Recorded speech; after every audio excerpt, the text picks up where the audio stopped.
E aí, galerinha? Aqui é o professor Matheus Aguiar. Como é que vocês estão aí? Pessoal, hoje venho representar a ProLube resolvendo algumas questõezinhas de ondulatória, aquelas questões do praticando, aquelas questões que vocês não têm a resolução em vídeo, beleza, galera? Então, gostaria que você me acompanhasse sem mais delongas. Vem na tela! Então, olha lá, galerinha. ProLube, professor Matheus Aguiar, frente B. Vamos resolver questões do praticando da sua apostila. Questão 3, lá do capítulo 1 de Introdução Ondulatória. O gráfico do movimento de subida e descida de uma rolha na superfície de um lago ondulado é mostrado na figura a seguir, em que y é a altura da rolha em relação ao nível da água parada e t é o tempo transcorrido. Se a rolha leva um segundo para sair do nível zero e atingir pela primeira vez a altura máxima, a frequência do movimento é igual a... Galerinha, ele falou que ele leva um segundo para sair daqui, chegar até aqui, para sair do zero e chegar na altura máxima. Não é isso? Então ele levou um segundo para fazer isso. Só que eu sei que para ele realizar uma oscilação completa, ele precisa fazer um movimento de amplitude, 2 movimentos de amplitude, 3 movimentos de amplitude, 4 movimentos. Ele precisa chegar até aqui. Beleza? Quando ele faz esses 4 movimentos de amplitude, ele realizou uma oscilação completa. Isso quer dizer que ele demorou quanto tempo para fazer isso? Bom, professor, ele leva um segundo para chegar aqui, mais um segundo para chegar aqui, 2, mais um segundo para chegar aqui, 3, mais um segundo para chegar aqui, 4. Então, quer dizer que o período, que é o tempo para se realizar uma oscilação completa, é de 4 segundos. E a gente sabe que a frequência ela é o inverso do período. Então, nesse caso, 1 sobre 4, que vai dar 0,25 Hz. Uma questão bem tranquilinha, né? Uma questão para aplicar o teu conhecimento logo no iniciozinho. Tem a ver com o gráfico de ondulatória, saber identificar nesse gráfico tanto comprimentos de onda quando o eixo x está em metros, tanto quanto identificar frequência e período quando o eixo x está em segundos, em hora, em unidade de tempo, beleza? Então tá aí. Vamos para a próxima questão, galerinha. Lembrando que isso é capítulo 2, sempre as questões do praticando, pois você não vai achar a resolução dela em vídeo aí na plataforma, beleza? Então, questão 5 tá assim. Em uma prova de tiro, o som produzido no disparo da arma tem frequência de 5,1 vezes 10 na terceira Hz. E no ar, o som se propaga com velocidade de 340 metros por segundo. O comprimento de onda da perturbação produzida no ar é em centímetros. Galerinha, vamos lá. Você tem que lembrar daquela equação. Vamos lamber feridas. Veja o que uma lambida faz. Vamos lamber facas. Qualquer uma dessas, desde que você consiga lembrar dessa equação. Beleza? E aí o que acontece? Eu conheço o valor da velocidade, eu conheço o valor da frequência e ele está me pedindo o bendito comprimento de onda. Moleza, não é? Eu tenho dois valores, quero descobrir uma incógnita. Acabou. Só substituir e resolver a questão. Como é que vai ficar isso aí, professor? Bom, 340 é igual lambda vezes a frequência 5,1 vezes 10 na terceira. Passa o 5,1 dividindo. 340 dividido por 5,1 vezes 10 na terceira é igual a lambda. Nesse caso, nosso lambda vai ser igual, galerinha, se você dividir esse por esse, dá 66,666666, 66,7, né? Esse 10 na terceira passa lá para cima, invertendo o sinal do expoente, lembra disso? Quando está aqui embaixo, você pode passar lá para cima invertendo o sinal do expoente. Se tiver negativo, passa para cima positivo. Se tiver positivo, passa para cima negativo, beleza? Essa é uma propriedade aí das potências. O que acontece, galerinha? Ele pediu em centímetros. E centímetro é 10 na menos 2 metros. Aqui está em 10 na 3, na menos 3. O que eu tenho que fazer? Bom, eu tenho que transformar em 10 na menos 2. Para isso, eu vou ter que mexer com a vírgula. Eu tenho que pegar a vírgula e andar para a esquerda, porque quando a gente anda para a esquerda, soma no expoente o número de casas que a gente andou. Se eu andar uma casa, eu vou somar 1, não é isso? E se eu somar 1 quando eu andar essa uma casa, como é que isso aqui vai ficar?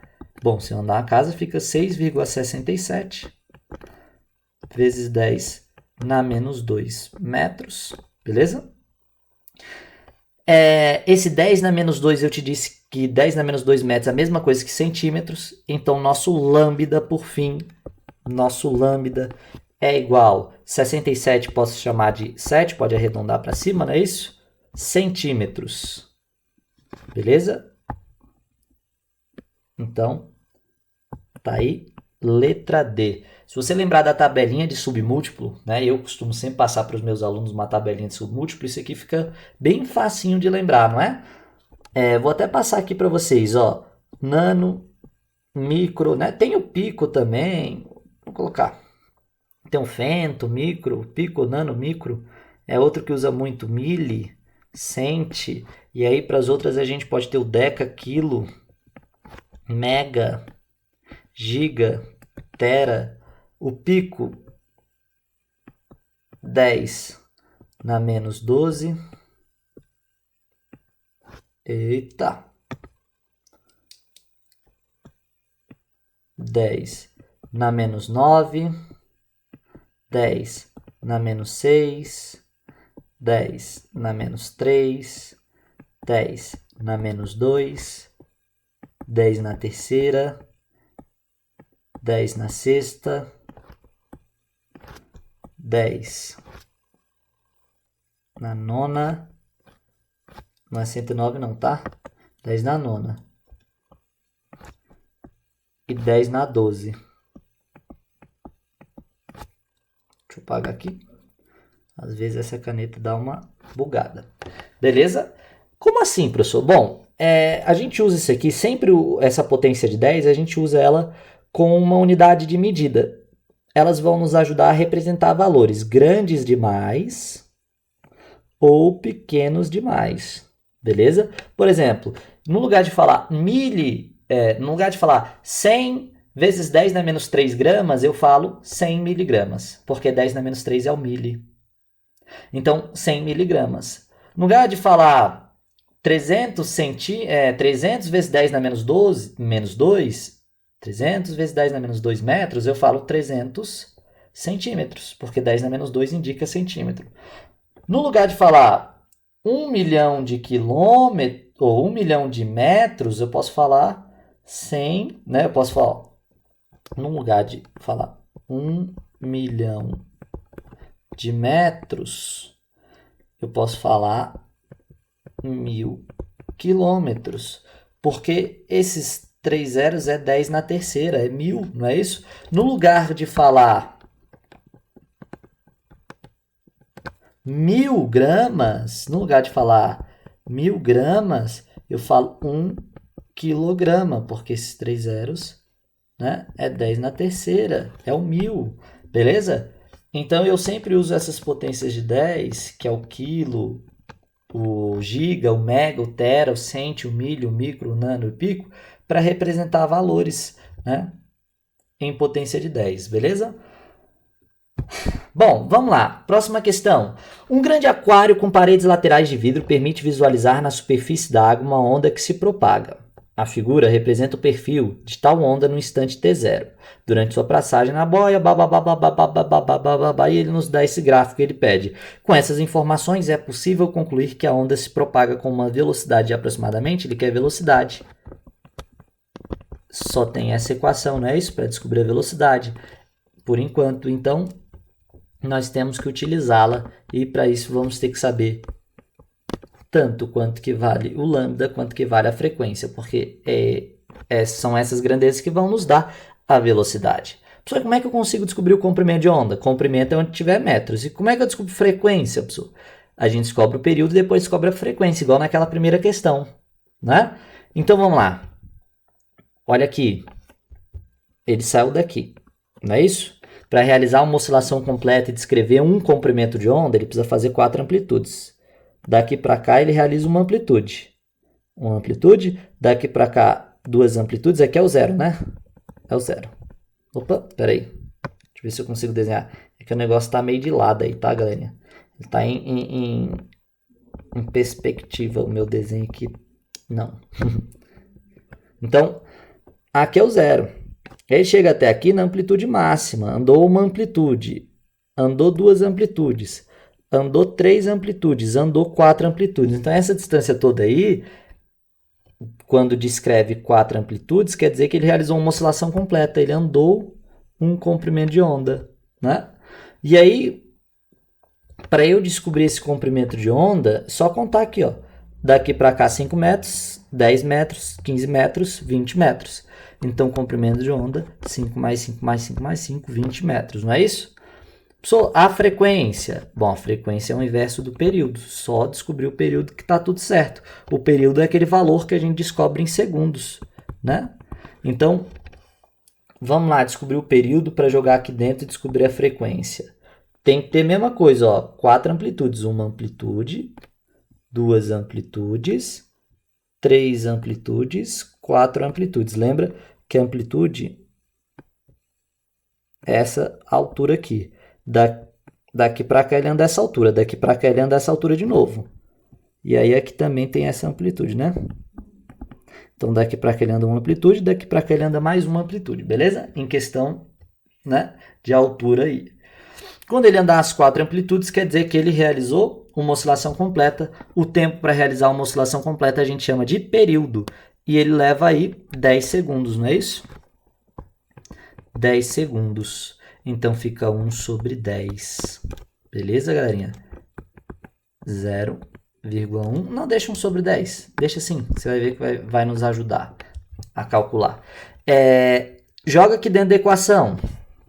V igual a lambda F. Quanto que vale o lambda? Vale 20, professor. Se vale 20, a frequência é 1 sobre 10. Simplifica, não é isso?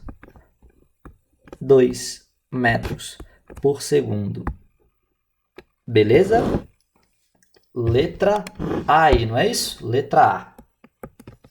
Tranquilo, galerinha. Questão bem fácil mesmo para treinar nossos conhecimentos sobre os gráficos, entender o que esse gráfico representa quando tem um segundo ou quando tem um metro, beleza? No eixo X, um ele pode nos dizer o período, o outro ele pode nos dizer o comprimento de onda, é aquele negócio.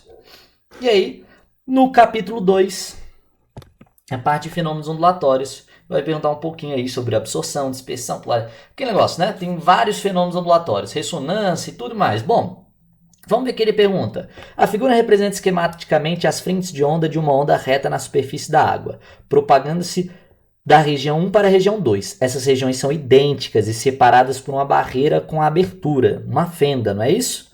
Vem aqui, ó, galerinha, uma barreira que tem essa abertura aqui. A configuração das frentes de onda observada na região 2, que mostra o que aconteceu com a onda incidente ao passar pela abertura, caracteriza o fenômeno do quê? Galerinha, essa representação que a gente tem é uma representação clássica, que se você bater o olho em qualquer prova, você já tem que pensar nisso aqui. Difração. Essa é a figura, é a representação clássica que representa a difração, galerinha. Toda vez que você vê esse desenho, se não souber que isso aqui é uma difração, você corre grande perigo aí de perder uma questão fácil. O Enem já fez algo parecido, colocou uma situação e perguntou: que fenômeno ondulatório é esse? E aí você só tinha que identificar pelo desenho. Isso aqui é a representação clássica da difração, beleza? Então, bateu o olho no desenho assim, difração. Ó, frente de onda, né? Tá aí, passou pelo buraquinho lá. E aí ela fica assim, cara, esse aqui é a nossa famosa difração, beleza? Bom, sem mais delongas, é basicamente isso. Difração lembra que a capacidade que uma onda tem de contornar o obstáculo. No caso, o nosso obstáculo foi essa fenda aí, beleza? O som pode contornar as paredes, um muro e tudo mais e alcançar as regiões, né, por detrás das paredes do muro e as pessoas conseguirão nos ouvir, não é isso? Eu estou de um lado do muro, o colega está do outro lado do muro, ele consegue me ouvir porque o som tem essa capacidade de difratar, contornar esses obstáculos. Questão 2, também aí da parte de fenômenos, diz o seguinte: A figura a seguir representa uma área coberta pela radiação eletromagnética emitida por duas antenas. Considerando que a radiação eletromagnética é uma onda e que, nessa questão, essa onda está representada pelos semicírculos cujas cristas são os traços cheios e os vales os traços pontilhados. Assinale, galerinha, ele está falando, ó, crista. E ele falou que o pontilhado vale. Isso aqui é importante porque, bom, essa representação, esse desenho, representação clássica de que, galerinha? Interferência. Representação clássica de uma interferência, de uma superposição de ondas, beleza?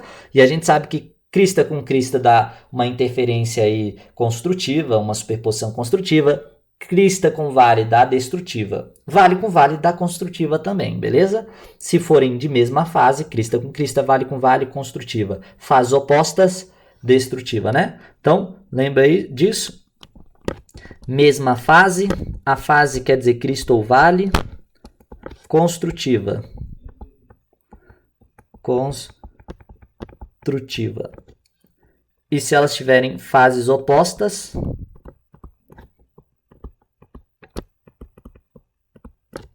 destrutiva. Não é isso?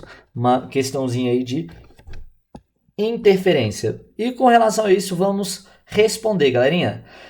Toda vez que a gente tem uma interferência construtiva, vou até fazer assim, na interferência construtiva, a amplitude resultante do encontro das ondas, dos pulsos, né, das cristas ou dos vales, o encontro delas vai gerar uma amplitude resultante.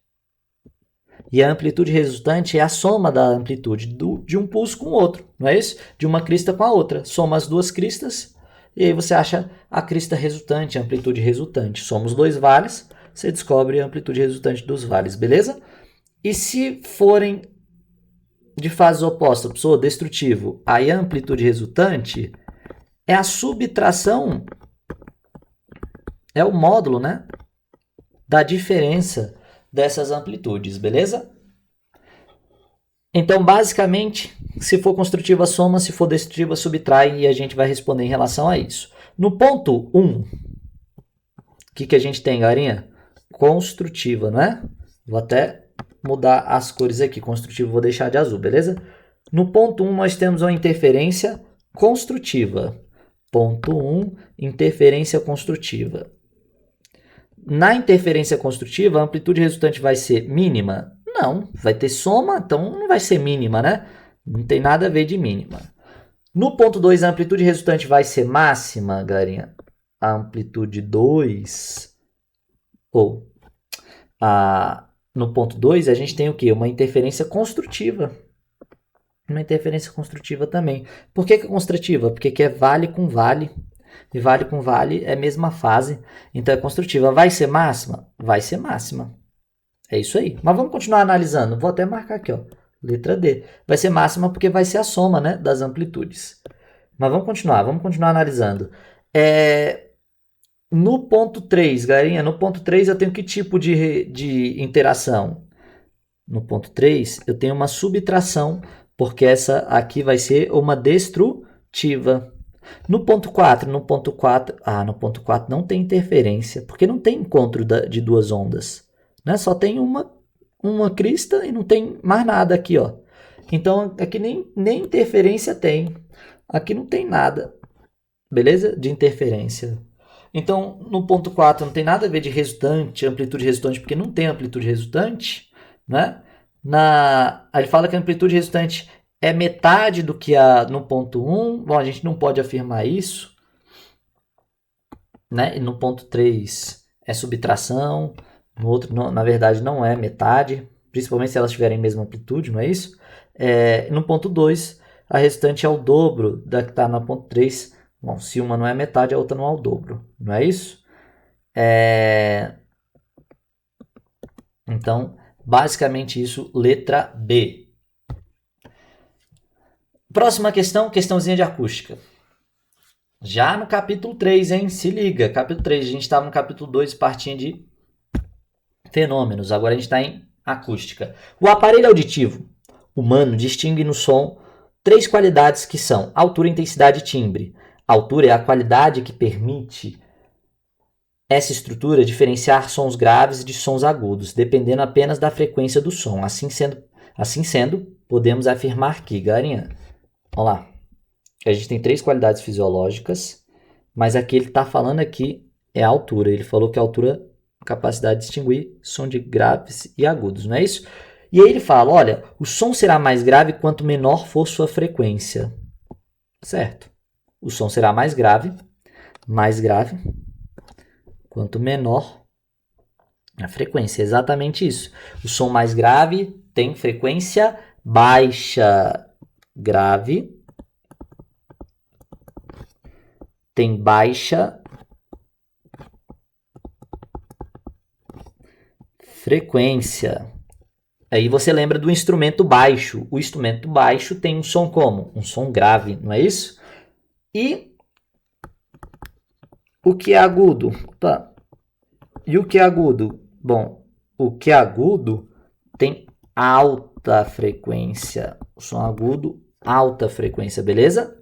Então, nessa questão, já vou marcar aqui a letra A. Depois ele fala, o som mais grave terá maior frequência. Não. O som mais agudo terá menor frequência. Não, tá errado. O som será mais alto quanto maior for sua intensidade. Não é intensidade, é frequência. Não confunda a altura com a intensidade. O som será mais alto quanto menor. Não é intensidade, tem nada a ver com intensidade, beleza? Então lembra que tem a ver com frequência. Alta frequência, baixa frequência. No som cotidiano, deparamos-nos com expressões tais como: dá para baixar esse som? O volume está alto. Em que a terminologia usada e atribuída a certos acontecimentos contradiz a ciência. Atentando-se ao uso correto de expressões científicas no que se refere às propriedades físicas do som, utilize F para falso e V para verdadeiro. Galerinha, realmente isso acontece bastante, as pessoas confundem algumas características fisiológicas. Na verdade, elas não confundem, elas simplesmente não sabem, né? E aí, no dia a dia, eles acabam se expressando mal do ponto de vista físico. O que acontece? Quando a gente fala que o volume está alto, estamos falando errado. O volume não é alto, o volume é forte. O volume ele tem a ver com intensidade. Esse volume pode ser forte, um som forte, ou pode ser um som fraco. Um som forte, um som de grande intensidade. Um som fraco, um som de baixa intensidade. Um som de grande volume é forte. Um som de baixo volume é fraco. Beleza? Então, essa é a ideia. Quando a gente fala de frequência,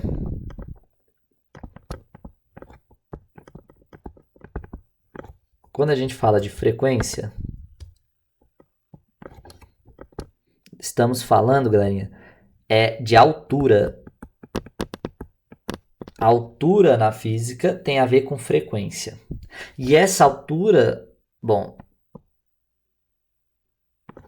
o som pode ser alto e o som pode ser baixo, não é isso? O som alto, agudo, e o som baixo, grave, beleza? Então, na física, se lembre que a altura é diferente de intensidade. A altura tem a ver com frequência, tem a ver com a nota musical, tem a ver com grave e agudo, e volume tem a ver com intensidade, é diferente. Então, falar que o volume está alto para a física é falar que ele está agudo. Não é falar que ele está com grande volume, que ele está forte, que ele está intenso, beleza? Então, muito cuidado com essas expressões. A intensidade está relacionada à fonte que produz o som? Galerinha, a intensidade não está relacionada à fonte, ela está relacionada ao volume. Né? A intensidade tem a ver com volume. O que tem a ver com a fonte que produz o som é o timbre. Então, quando a gente falar de timbre, tem a ver com a fonte. Então, a fonte, a característica, né, única. Opa. Característica única, né? Eita. Característica